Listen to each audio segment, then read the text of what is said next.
How I found out about my wife's affair. I'm writing this because of the shocking way I found out about my wife's years of cheating behind my back. There are two parts to this story. The first is not so shocking and details how I found out about her cheating the first time, and the second part is how I found out the second time, which is the truly amazing one. Part 1. It all started when I was living in South Korea teaching English. I met my wife there, Korean woman, and the relationship started off good. We had our fights, but loved each other, or so I thought.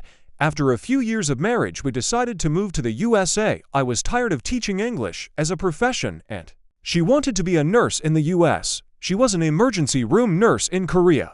Her English was okay, but she wanted to try to learn it fluently. So before we immigrated, she started studying English and going to an English academy where she would spend long hours. After a while of her studying there, before we moved back to the US, I started seeing some changes in her. First, there's this messaging app in Korea called KakaoTalk. It's used almost ubiquitously over there. Think Facebook Messenger for Korea. In the past, she had always had a picture of us as her profile picture on the app. She made sure our picture was on mine as well. Then one day I noticed she took all of our pictures off the app, and I confronted her about it.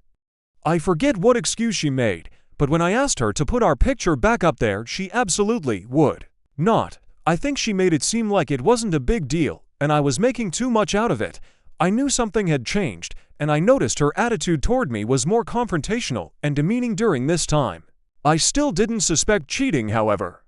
I should have, but she had always said she loved me so much and would never cheat on me. I guess I believed her. There were a few nights she didn't come home. Each time, of course, she made a believable excuse. On the night, I found out she had said she would stay the night with her sister because she had to take her sister and her husband to the airport early the next morning. This was probably the third or fourth time I had to stay at the apartment by myself, and that night, I started feeling lonely, so I messaged her on KakaoTalk. Not only did she not answer my texts on Kakao, I could tell she never even read them because on the app it lets you know if the message has been seen or not. Later I found out that she had blocked me, so she never even received the messages.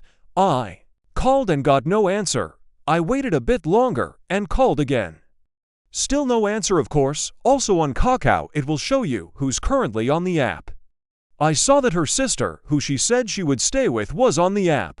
I called her sister and asked if she was there and explained that she had told me she was staying there tonight. Her sister seemed shocked, and you could tell by her tone and answer that she didn't know anything about this. She hadn't seen my wife and didn't know where she was. I didn't know this at the time, but after my phone conversation with the sister called my wife and wanted to know what was going on. My wife probably lied to her, as she did to me, but her sister did convince her she needed to call me. So my wife calls me, and I was pissed because I knew she had lied to me. I told her she better get home now, or our marriage is over. Upon arriving home, she told me to get in her car and started spinning a tale, which she probably told her sister too, about not wanting to tell me, but that she was out clubbing with some single girlfriends. She made it sound like she was just helping them hook up with guys and wasn't looking for anybody herself. I said, "Give me your phone," and basically yanked it out of her hand. I opened the KakaoTalk app and clicked on the first conversation and started going through it, snapping pictures. Only then did the real truth come out. The messages I had been taking pictures of were from a teacher at the English academy she had been attending. I only had a few pictures before she took the phone back, crying, asking me to please stop because she didn't want to hurt me more. But the pictures I did have definitely told the story. They had a sexual relationship, and he is who she was with that night. So she confessed about having liked him and having an affair with him. I was pretty devastated. We were literally a month away from going to the US together. Her green card had already been approved, and I really didn't have anyone over there for support. You see, in Korea, English teaching is usually temporary. The academies give native English speakers 1-year contracts, and most people go back to their home countries after 1 or 2 years. By that time, I had been married for 3 years and didn't really get out much. Most of the friends I had were long gone by then. She begged me to forgive her and said she was sorry and it would never happen again. You know the drill. At first I said no way. I'm going back alone, but I was completely distraught. It's like my whole world had crashed. After a while I just couldn't bear the thought of that 18-hour plane ride alone. I was truly a mess. So I decided to give her a second chance. We stayed together and came back to the US. APART2. The first year back was pretty rough. Trying to get a job outside of teaching with a resume limited to time teaching in Korea was not easy. I ended up surviving mostly doing DoorDash and some part-time work. Then we were forced to move in with my parents due to financial constraints. There I got a job at a really good company that I had worked at for a year before I went to Korea. If I was smart, we would have stayed with my parents for a while at the outset and got a job there. Anyway, after working there a year, my wife got a job there too. Now, both making a good income, we moved into our own apartment. Things seemed to be going well. However, we still had occasional fights, and sometimes it seemed like she was deliberately pushing me away. Some of the things she would get mad about, I would scratch my head and be like, why in the hell is she complaining over this? One time I remember, I always used to leave my Monster Energy cans by the sink so I could dump them the next time I did dishes. Usually, I never finished the whole thing and would just leave them by the sink. She never, that I remember, said anything before about not wanting me to do that, but one day she just got angry and said in an angry tone something to the effect, "Why do you leave those there?